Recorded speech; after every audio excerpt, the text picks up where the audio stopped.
Hi to everyone who is following my content on fit vegan lifestyle. Today, in the last episode of my four-part mini-series talking about Ayurvedic eating, something that has been a real blessing for me and partly inspired me 10 years ago to take the path of being first a vegetarian and then shortly after a vegan. As promised, I will tell you why and what food you should eat to balance your health. In Ayurveda, the three doshas, Vata, Pitta, and Kapha, represent elemental forces in the body, each with its own dietary needs to maintain balance. So, in longer term, different illnesses or health problems don't manifest because of this imbalance. Here's a guide to what each dosha type should eat. We start with Vata dosha, wind, which is air plus ether. So what to eat? Warm, moist, oily, and grounding foods that are mildly spiced. Regarding grains, rice, quinoa, oats, wheat. Regarding vegetables, cooked, non-bitter veggies like carrots, squash, sweet potatoes, and beets. Regarding fruits, sweet and ripe fruits like bananas, mangoes, and berries.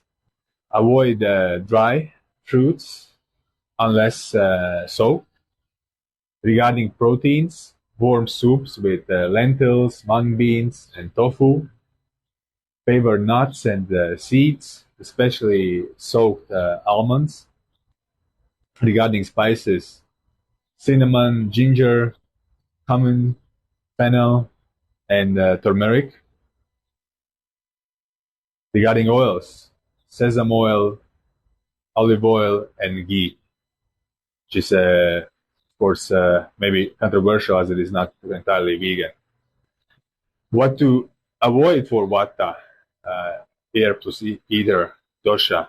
Cold, raw, dry, and airy foods like salads, popcorn, crackers, and frozen foods. Overly stimulating drinks like coffee and carbonated beverages. Pitta dosha, fire plus water. Individuals should eat cooling, calming, and mildly spiced foods. For grains, barley, basmati rice, quinoa, oats.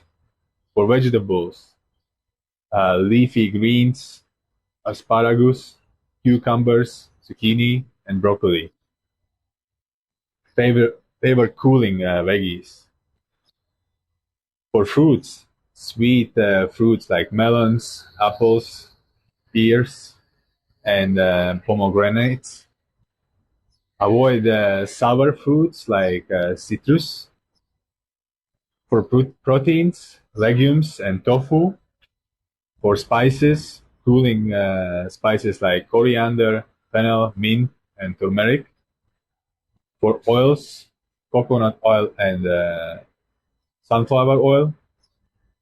Foods to avoid for Pitta, fire plus water, are hot, spicy, sour, and fried foods like chilies, tomatoes, onions, vinegar, and alcohol.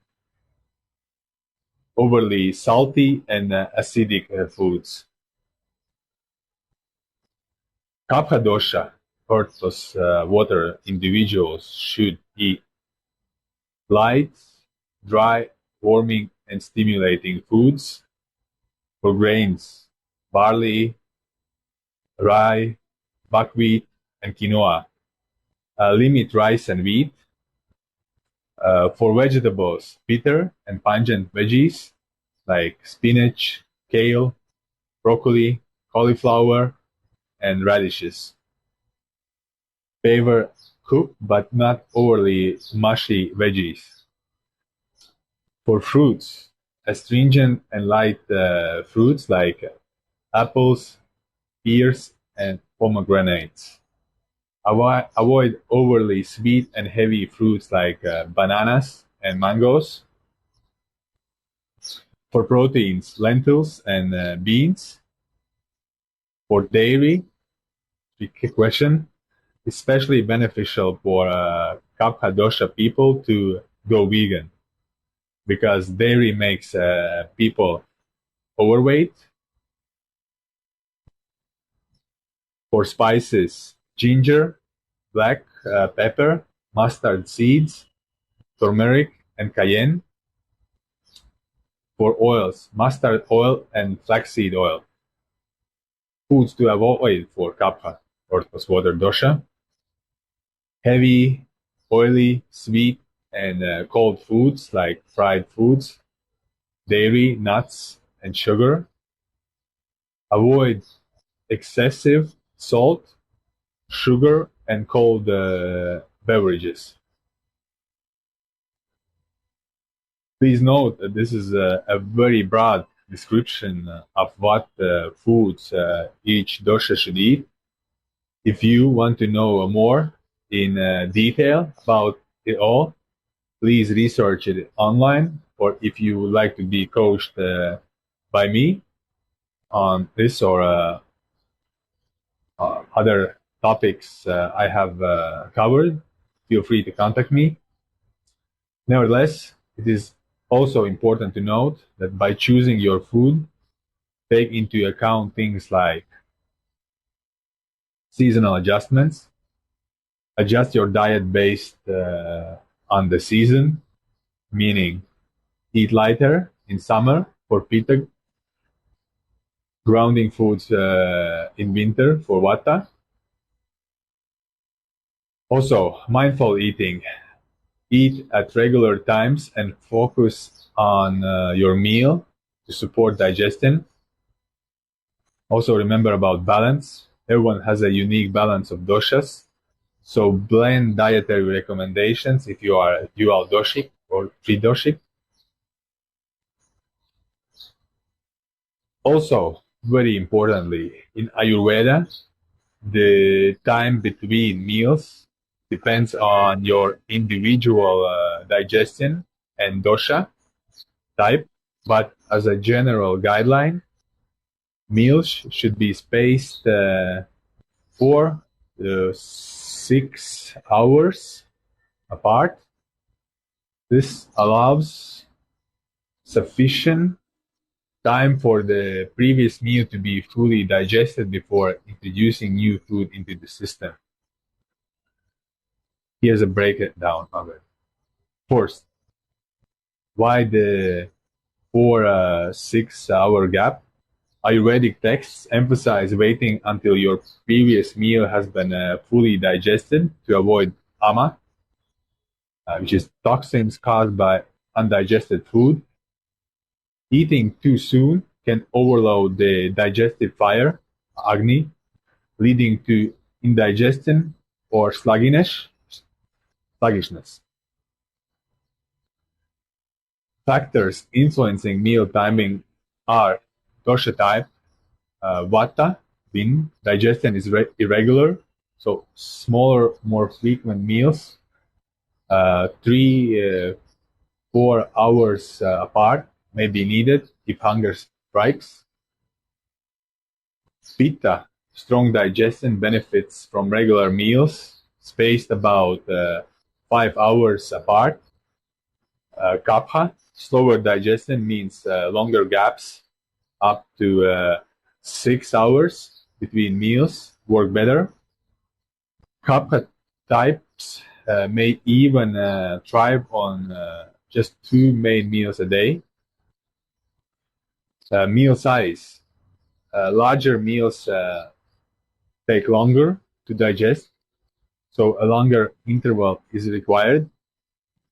Light meals may allow for a shorter gap. Also, activity levels. High physical activity may require more frequent meals. sedentary lifestyles might benefit from fewer meals. Some additional guidelines: avoid snacking. Ayurveda discourages frequent snacking because it disrupts Agni. If you wish, you can sip on herbal teas or water if you feel the urge to eat. I personally only drink water in between meals. Avoid late night eating. Ensure your last meal is consumed at least 2 to 3 hours before bedtime to allow proper digestion and restful sleep. Avoid drinking any liquids half an hour before a meal and 1.5 hours after a meal. This is recommended for better digestion of the food. If you drink something during the meals, like tea, make sure it is warm so it doesn't slow digestion. Thank you very much for listening this far. This is all I had for you for this episode and the 4-part Ayurveda mini-series. As always, please share this video with people that might benefit from this knowledge. Don't forget to follow and subscribe if you haven't done already on YouTube, Instagram, and TikTok, so other people through the algorithm can also find about the advantages of being vegan.